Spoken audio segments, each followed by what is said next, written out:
Here we are, who we are. Again, reading a story. It's story time on our channel. Check us out on YouTube or on our podcast. Title of this story is We Have Gone Too Far, a vampire story by John W. Gilmore. He spoke into his throwaway track phone. I can't wait until I'm in the right mindset to start writing this book, Brenda. That's never going to happen again. The vampires have shaken my world to pieces the same way they have yours. When that happens, there is no peace of mind. He laughed nervously, trying not to think about what he and Brenda had gotten themselves into. They had been living a life of intrigue and danger, traveling around the world, seeing sights that most people only dreamed about, and meeting beings almost as old as written history, and exploring the secrets of the universe while getting paid. This wasn't something he wanted to give up. He knew that Brenda didn't either, but things were getting too dangerous for them. They just couldn't figure out how to keep the lifestyle and intrigue without the ever-increasing danger. There had to be a way. He became silent for a moment, more grave. He spoke into the long, silent pause, somberly, noting that Brenda was silent, which was very uncharacteristic. Peace of mind is no longer an option for you or me, Brenda. I don't even know if we can keep doing this and survive. We both know that. The phone was silent. We've gone too far to just stop. I don't know what to do. Well, there has to be a way. I can't live like this anymore, between life and death. I have to choose one way or the other, she answered back. I want to give up the life I've created. Maybe I have to become one of them. Others have. Maybe I need to become a vampire for both our sakes. Not only a vampire, the vampire. I can beat them at their own game from the inside. The vampire. You would have to become the head of a family of vamps. That's way too ambitious, don't you think? Do you believe that you can really do that and that could work, Brenda? Just think how long that would take and how many people you would have to victimize. You're always the optimist, Ben. But I think I could do this. I think we have forged the right connections with some very powerful vampires. Yeah, but it's just too dangerous. You know how unpredictable they can be. You could be enslaved. Maybe. But with all that has happened to us and will happen, what do I have left to lose? Your life. Oh, that. She seemed amused. I think that I lost that a long time ago after our first bestseller. I'd rather be dead than to go back being a nobody, a frightened little nobody. The phone went dead. Ben hit the instant recall button. Just got a recorded message. He didn't even bother to leave his own. Next time he saw her, she would probably be a vamp. What would he do? She knew about the new book and all his secret hiding places and friends. She might come after him. They were a strange lot. They loved to victimize their friends and family. The very thought made him shudder. He had to pack up and get out fast. Luckily it was dawn. He had a little bit of time. Of course, the day walkers were always a danger. There were very few of them, and they would hardly waste their time on a small fry like him. They spent most of their time defending the family, as they called it, against dangerous human beings like the vampire killer squads. There were all kinds of them. Some were religious zealots. Some were out to avenge loved ones who had been targeted by some of the more corrupt vampires, and some were just hunters who thought vampires were a dangerous species that could not coexist with human beings. Ben was just one of the curious human beings that were often either flattering or annoying to them. He didn't want to kill anyone. The day walkers didn't mind them, but night walkers who depended on secrecy to stay safe wanted nothing to do with them. Every so often, if he or Brenda got too close, they'd get an unmistakable warning. The warnings had become more frequent and had gotten more forceful with each successful book, to the point of being terrifying. The grisly murder of Brenda's dog was the worst. Torn to pieces, without a drop of blood in sight. He understood why Brenda was so afraid and desperate. If it got too bad, the only way out would be getting turned into a vampire or killed. He knew that Brenda could get turned if she wanted. After all, that was a big threat. Just saying, if you are so curious, maybe you need me to help you know everything about this. And us, little fry. It usually worked to turn around an overly aggressive investigator. And Ben knew those weren't just idle threats. Some of the Vance had been investigators before who happened to have been in the wrong place at the wrong time. He had no idea how many. He also knew that some of the night walkers were extremely flattered by their fans, as they called them, and very suspicious of them. What better way of ensuring complete loyalty than to turn a fan into an eternal pet? He got up and began to rummage through his drawers until he found only what he needed. He would pick up new clothing on the road. The small apartment was sparsely furnished. It was only an efficiency with a small bed that served as a sofa, an eat-in kitchen with a very small table, and a ridiculously small bathroom. It was small, but all that he needed sat in the corner, a small desk and chair with an iPad and a keyboard for his writing sitting on top. He began to pack up. He had few things. The only important things he would take were the iPad, an iPhone, a digital camera with a telescopic lens, credit cards, a passport, and a few deadly weapons for vampires, not people. He quickly threw them into a large backpack with rollers on the bottom, took a look at his small New York apartment one more time, and ducked out. It was still early. The air was chilled. People were just making their way home after the night shift or headed to work for the day shift. The streets were crowded as usual in the Big Apple. It was Broadway, a street lined with rows of restaurants, stores, coffee shops, and pawn shops on both sides. There was always a lot of activity going on there. He would really miss New York. He pulled his jacket collar up against the cold breeze and moved down the subway stairs quickly, watching to make sure he wasn't being followed, but moving no faster than the large rush hour traffic. After waiting only moments, which seemed like hours to him, he crammed himself into the first train headed to Penn Central Station. From there, he would proceed to Newark Airport. Ben upgraded his ticket to first class with his frequent flyer miles at the airport and took the first overseas flight he could find. It was to Denmark. He boarded ahead of everyone as he had planned and sat in the aisle seat trying to be invisible, looking out the window as the second and third passengers boarded, wondering how many times he would have to do this. At first, all of the travel and writing had been intriguing. Now he was just tired. Tired of no roots, and tired of his own fans who often read his books thinking they were just fiction.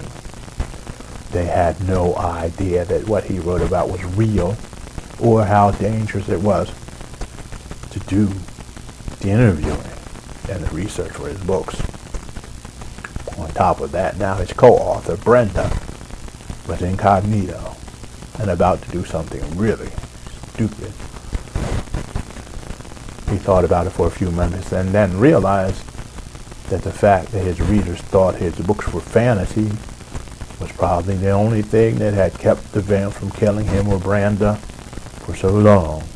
The Vamps, like the rest of his readers, loved to read his stories about vampires in London, Paris, Vegas, all the cities he had to flee to and write from. They knew it was real. They would spend most of their time trying to de-fictionalize the stories in order to figure out who they were talking about.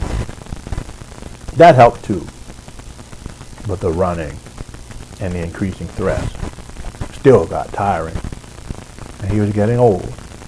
Here he was, a 45-year-old black man headed to Denmark. What would they think about him? How would they treat him? He never really knew what to expect moving from one city or country to the next. At least his average height and build helped him blend in. He was very dark though, with smooth skin like an African. That had helped him blend in sometimes, unless he was in one of the countries that hated Africans or Muslims. He really didn't mind that so much though. Once he cursed them out in English, they would know he was American. He looked down at his watch and wondered why they were being delayed. Since everyone had been seated, they were late. He was wrong. One more passenger came in. She walked in, stepped across him, and sat in the window seat right next to him without even saying, "Excuse me." He couldn't believe it. She looked like Aphrodite herself, tall, thin, with long, flowing, honey blonde hair. She was dressed modestly, wearing beige or mauve or whatever the hell women called it. Her pleated skirt hung loosely, stopping just above the knee, with a matching, clingy knit sweater with short sleeves, so opposite from the schoolgirl skirt. Her face was so beautiful that she would have looked wonderful wearing a sack. She was a bit too perfect. She was also a bit too pale. She took the window seat next to him, reached into the seat pocket in front of her, and removed a magazine. Popular Science. That was interesting. He found that he just could not stop staring as she leafed through the pages. There was something too good-looking about her. The corners of her mouth raised slightly, and then she looked at him with flashing green eyes, more intense than flashing. "Jesus, are you always so invasive? Do you want a picture of me or something?" He was grateful for his dark complexion, as he felt the flush of nervousness that was usually followed by a red coloring of the face. "I don't know what came over me. You're just so attractive. I bet you say that to all the girls." He couldn't tell if she was angry or amused. He was speechless, but only for a moment. "I assure you I am very sincere," he smiled to himself. "In fact, I don't know that I would have had the nerve to speak to someone like you if you weren't sitting next to me." Lucky me. She began to look at her magazine again. "That was pretty cold," he said. "With my looks and resources, I can't afford to be." There was a long pause. They just sat, looking into each other's eyes. "Well, I apologize," Ben said. "I wouldn't stare at you anymore, even though it will be hard not to. Especially now, since I'm not supposed to." She put her magazine back, leaned back in her seat, and sighed audibly. "The burden of being a goddess," Ben said, reaching for his iPad. "Not quite, but almost. I have power, resources, and beauty. In this world of little men, that almost makes me a goddess, doesn't it? I could treat you like shit today and then speak with you tomorrow like nothing ever happened, and you would pretend that it didn't, just to be in my presence for a few more moments so your friends would think the better of you. Yes, and you're modest too. Overwhelmingly modest. When you are me, modesty is just ridiculous." She laughed to herself. It was a delightful laugh, but he could sense a little bit of cruelty behind it. "I'm sure you know exactly what I mean."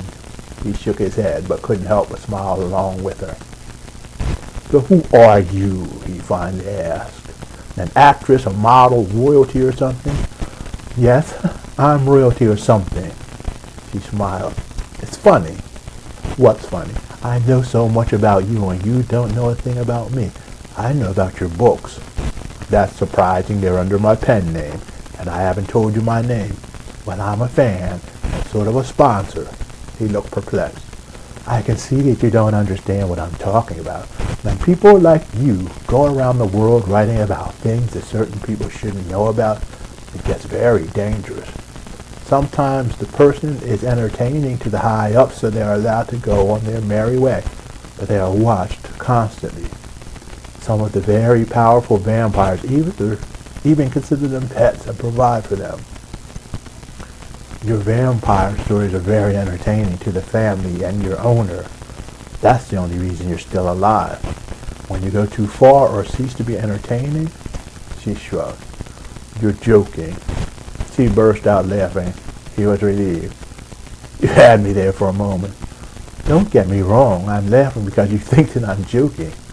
You better be careful. So you are a day walker? He lowered his voice. I didn't think I was important enough to warrant the visit of one of you. I haven't done anything wrong. I got permission from all the vampires in my stories and even spun them as fantasies. I'm not a danger. Some would say different.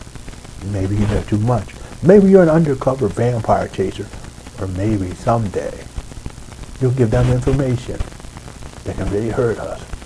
I wouldn't do that. Talk with the vampires that I've spent time with. I already have. That's why you're still alive. I'm your owner, silly. Don't you get it? Why do you think your bank account is never empty? You make a good living from royalties, but do you really think you can afford to travel all around the world and live the high lifestyle you're living without help? He stopped and thought about it for a moment. He had never questioned it. He thought it was the royalties. I've been stalking you on and off for the last 3 years. That's why Brenda was so afraid. I've been watching you and protecting you from those who are not as liberal as I. I've been playing the mind games with Brenda.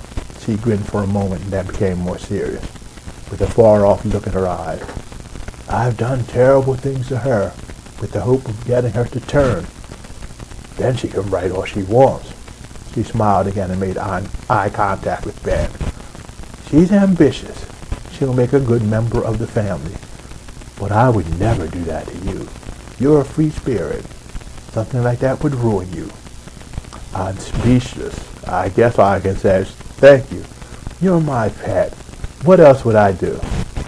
But if that is insulting and you don't want to be my pet anymore, just let me know. That can be arranged. Otherwise, she leaned close and put her mouth to his ear. Have fun in Denmark and keep me entertained. She leaned back. It's winter there. The nights are really long up north, so be careful of the night walkers. They can get pretty testy. He looked at her. Remember, I'll always be watching you. Then I know I will be safe. He smiled. She laughed out loud. The plane still hadn't moved. She stood and stepped past him without even saying excuse me, walked down the aisle and off the plane, laughing to herself. She really didn't need assertiveness training, but she did need to learn some humility through the school of hard knocks. After she left, they quickly closed the doors as if they were making up for lost time and began to taxi down the runway. He sat back and sighed. He had forgotten that part of Denmark was far enough north to have several months of night and several months of day. He wondered if he could go unnoticed among the night walkers up there long enough to get his last book finished, or maybe at least stay in the southern part where there would be more light. And how about her? Christ! What the heck was she? Could she be the vampire? He hoped to never see her again, whoever she was. Her pet. What an insult. Another archetype of a beautiful woman monster. That was getting old. And that is the end of this story, folks. Tune in for others. We do some sci-fi, some horror, some travel, many more. Visit us at our local media site. You'll see the link down below. Namaste, everyone.